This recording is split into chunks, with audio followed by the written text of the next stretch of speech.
Subscribe करें total भक्ति को। अब हमारे वीडियोस को सबसे पहले देखने के लिए बेल आइकन को दबाना ना भूलें। सन्यास ना लिया जाता है, सन्यास ना दिया जाता है। सन्यास कोई लेने देने की वस्तु नहीं है कि किसी ने उठाकर किसी को पकड़ा दी। सन्यास कोई पदार्थ नहीं है कि बाजार से खरीद कर लाए और किसी के हाथों में थमा दिया। यदि सन्यास लेने और देने की चीज होती तो शायद जहां तक मैं सोचता हूं कि मुर्दे को भी सन्यास दिया जा सकता था, अजीव को भी सन्यास दिया जा सकता था। हरे सन्यास ऐसी पदार्थ नहीं है कि किसी को भीख में दे दी जाए। अरे पुण्य में ना हो हिम्मत तो संतों की संगत नहीं मिलती, और किसी को भीख में इतनी बड़ी दौलत नहीं मिलती। सन्यास नितांत निजी घटना। सन्यास ना लिया जाता है ना सन्यास दिया जाता है।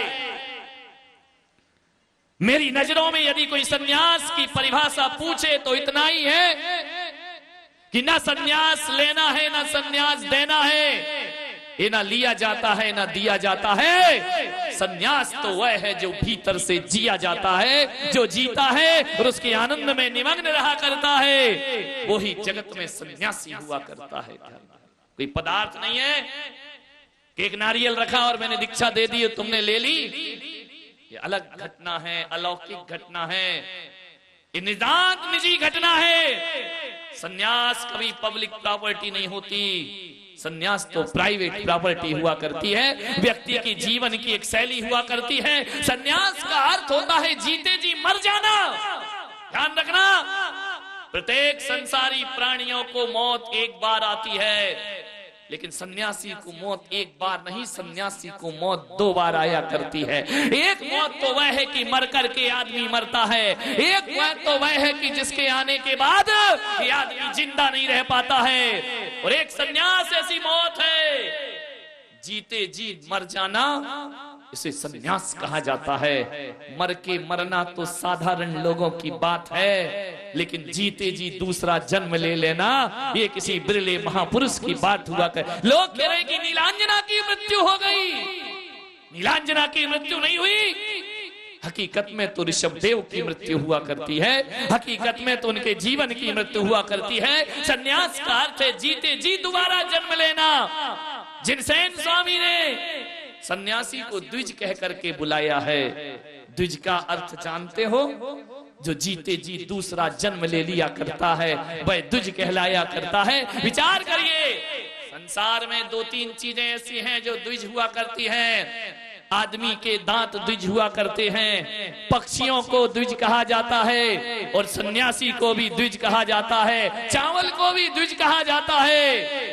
जो द्विज हो जाते हैं फिर उन्हें अगला जन्म धारण नहीं करना पड़ता है। विचार करिए, दांत भी 2 बार जन्म लेते हैं। एक दूध के दांत अलग होते हैं, और जैसे ही बच्चा बड़ा होता है तो पक्के दांत अलग हुआ करते हैं, दोबारा जन्म होता है। एक पक्षी का 2 बार जन्म हुआ करता है। एक तो अंडे के रूप में जमीन पर आता है, फिर कुछ दिन बाद अंडे से पक्षी का जन्म हुआ, द्विज हो गया, 2 बार जन्म हुआ। चावल 2 बार में पैदा होता है।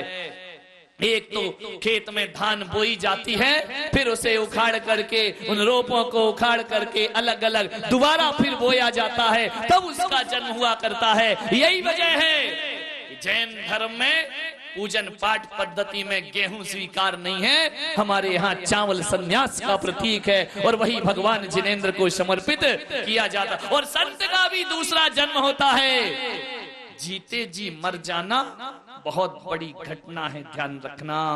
संत मर गया संसार के प्रति, संत मर गया परिवार के प्रति, संत की मृत्यु हो गई राग रंग के प्रति, संत की मौत हो गई कि जिस राग रंग में जी रहा था, आकर्षण में, भोगों में, उससे मृत्यु होकर के वीतरागता का जन्म हो जाना, वैराग्य का जन्म हो जाना, सन्यास हुआ करता है, दोबारा जन्म होता है।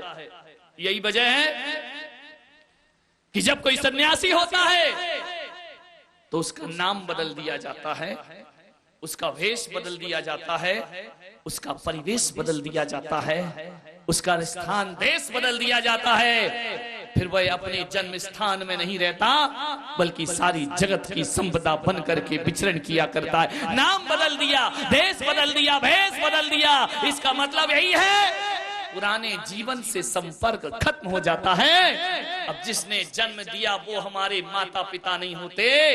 अरे माता पिता तो संसार का जन्म देते हैं। एक माँ जिनवाणी होती है जो मुक्ति का जन्म दिया करती है। अब जिनवाणी हमारी माता है और अरिहंत हमारे पिता। सब कुछ बदल गया, परिचय बदल गया, आदमी की अनुभूतियां बदल गई, आदमी का जीवन बदल गया। देखने में तो एक से ही लगते हैं।